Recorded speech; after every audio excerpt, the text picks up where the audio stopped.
Drones started spotting sharks off New York City beaches, and summer beach days came with a new kind of warning. This year, we looked at New York City sharks and how they got here. From WNYC, this is NYC Now.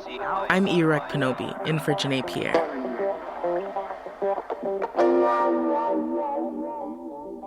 This week, we're looking back at some of our favorite stories of 2025. One of those stories unfolded at the beach in July, back when the weather was hot, life was good, and the city started using drones to spot sharks in the water. Well, the city spotted a lot of them, and New York City beaches closed several times. Back when this was all going down, our host Janae Pierre spoke with WNYC reporter Liam Quigley, who, among other things, covers the city's beaches, to get some clarity on what was actually happening. At the heart of it was a simple question. Are sharks actually showing up more frequently off New York City beaches? Or are we just finally able to see what's been there all along? It's probably mostly that we're really looking for them the past few years. The drones were not in the sky in 2019, 2020. You have people who are being paid to sit near the beach, looking at a screen, feeding them video from a drone that's flying over the water.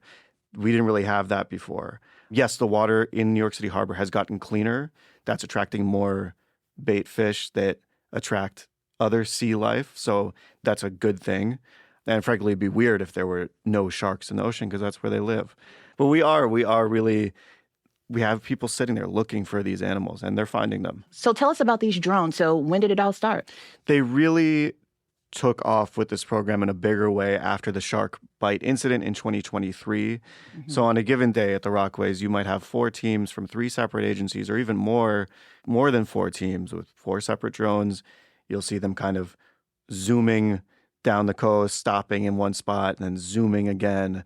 And it kind of connects with the city's broader embrace of drones for law enforcement at fire scenes. So this is just another application in a city that's really been in love with drones. Yeah, we're in love with them for sure. They're in Times Square. They're at the beach like we're talking about. They're everywhere. Yeah. Community policing has looked different because of these drones. But Liam, I want you to walk me through something. When a shark is spotted, how close does it have to be for the Parks Department to shut down a beach? And also, once they do close down the beach, how long do they actually keep people out of the water?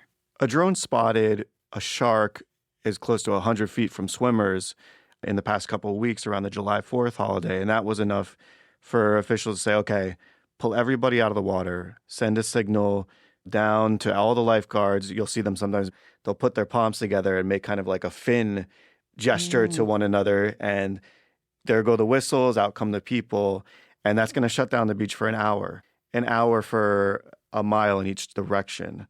A shark at Beach 32nd Street could have a ripple effect down to, Beach 65th, Beach 70th Street. But there's one other thing, if I may mention about the drones. They do have these rescue tubes that can be deployed from some of the drones. So the drones are not all about sharks. The city's learning how to deploy these things. We might see a different deployment next summer, depending on how things go. All right. So for everybody listening, we're doing praying hands emojis, right? That means a shark is in the water. But Liam, I'm wondering, as far as keeping people safe in the water, is the city's approach working? I guess it's like, what evidence do we have? We have the absence of shark bites since 2023. That's true. Mm-hmm. It was the first in 70 years. I should even refine that a little more and say there was a Long Island bite this summer.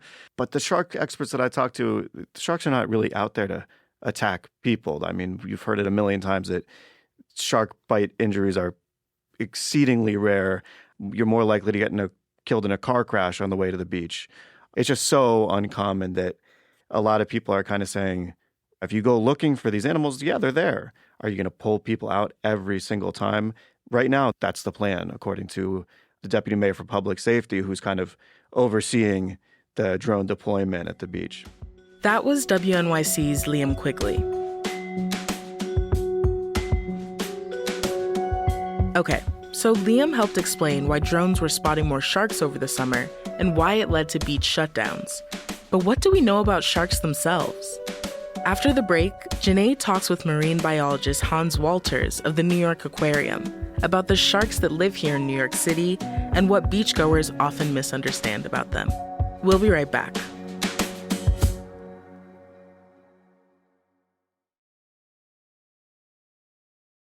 NYC.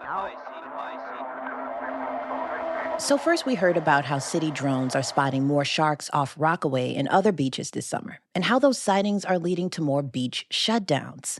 But what do we really know about these sharks? To help us separate fact from fiction, we're joined by Hans Walters. He's a curator at New York Aquarium and a marine biologist who's been studying sharks for decades. Hans, thanks so much for joining us.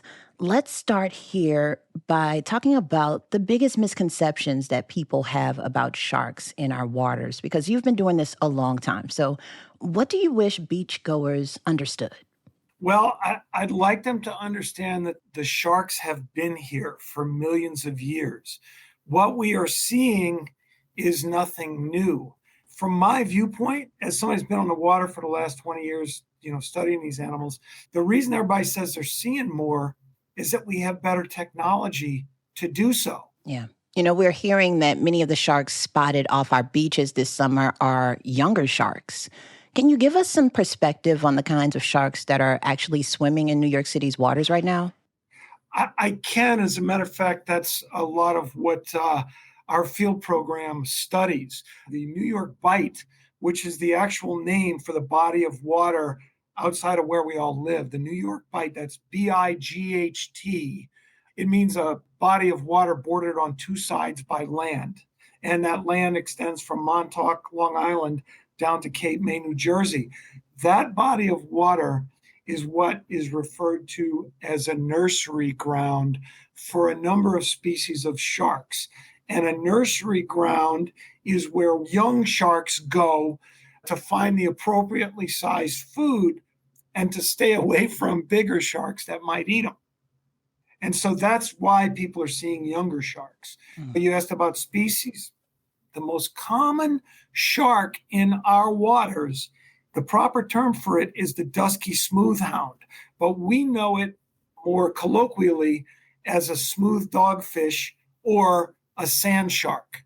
It's a shark that doesn't get any bigger than about 3 or 4 feet. And they're a gummy shark. You can stick your hand in their mouth. They have flat, blunt teeth just eating soft-bodied food, so they can't even break the skin. There are young sand tiger sharks swimming along our beach as well. So those are the young sharks people are seeing. People may also be seeing sharks that they think are young, but that's just how big the sharks get. But they are the bigger sharks, the younger versions of them, are also swimming along our beaches. Hans, I recently on social media saw this video. It was shot on a drone, and the video shows this shark just kind of looking at people, like kind of close to the shore, but like just hovering around. I'm wondering, why do sharks come so close to shore in the first place? Like, is it about food? Is it warmer water or something else? No, they're there. These are coastal sharks that prowl the beaches normally. All sharks have a home range, and some of it's seasonal, like the sand tiger shark, for instance, comes up here in the warmer months, usually show up late May, early June. And by the end of September, as the water cools down, they're gone. They've moved down south. But while they're up here, they swim within a pretty specified area. It's not a territory. It's called a home range because a territory is something you defend. Sharks don't defend it. They just swim around it. Yes, they're up here because there's food up here. They are looking for small schooling fishes close to shore because that's what they're designed to eat. But for them to be just kind of cruising the beaches, that's what they do. I'm learning so much from you, Hans. This is a wonderful conversation. So while I have you here, there's this myth about sharks that they're mindless killers. What can you tell me about sharks' intelligence?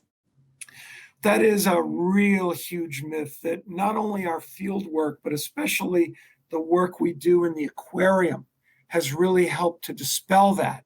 So first off, all sharks have very specific food types. All of the sharks we're discussing that are swimming along our coast and sharing the ocean with us they eat small schooling fish, meaning something that's maybe a foot long or so, something that they can put in their mouth and swallow whole. So they don't recognize things our size, whether it be us or other animals as big as us, as food. The second thing is we have 5 senses. Sharks have 6. They're not blind. They see well. Yes, they have a legendary sense of smell, but they have great hearing, touch, taste. And studies have shown that when compared to other fish, they tend to have bigger brains. We have sharks here at the New York Aquarium. All of our sharks are trained in certain behaviors that help us to better care for them. And I think we're learning every day how willing these supposed lower animals are to work with their caregivers. You mentioned that sharks have 6 senses and a really strong sense of smell. So I want to settle this once and for all. Can sharks really smell a single drop of blood from miles away, or is that just like some Hollywood hype? It's not Hollywood hype. It's a misrepresented statistic. You can't go with distance. And I'm going to give you an example. If you're on a beach and the wind is blowing the right way, somebody barbecuing a good distance away, you might smell it. But let's just say you live right near a paper mill or a sewage plant. Your neighbor might be barbecuing next door and you might not smell it because there are other smells in the air drowning it out. What sharks have is a sense of smell that can detect a very small quantity of blood in a large volume of water. I'm going to make up the statistic, but it's like a drop of blood in millions of drops of water. So it's a concentration thing as opposed to a distance thing. Sometimes that translates into distance if the current is the right way and there aren't competing smells. So it is true. It's just the way that they quantify it is usually wrong when you read it. Mm-hmm. Now, on the rare chance that someone does encounter a shark in the water, how should that person react? Like, what's the right thing to do? Well, I would suggest if you see one, you sort of calmly back away from it and leave the water. They're not going to stick around and they're not coming for you. You know, people that have been injured never saw the shark. Usually the ones that you see cruising around are just passing through. People often talk about shark season, Hans, and I'm wondering, is summertime shark season in New York City, in New York waters, or is that even such a thing? Summertime is people season in New York waters. The sharks that are here in the summer or just happen to be here at the same time that we go to the beach. And when the water gets too cold for us to go to the beach, those sharks migrate back down south, and a different group of sharks migrates into our waters from colder or deeper waters.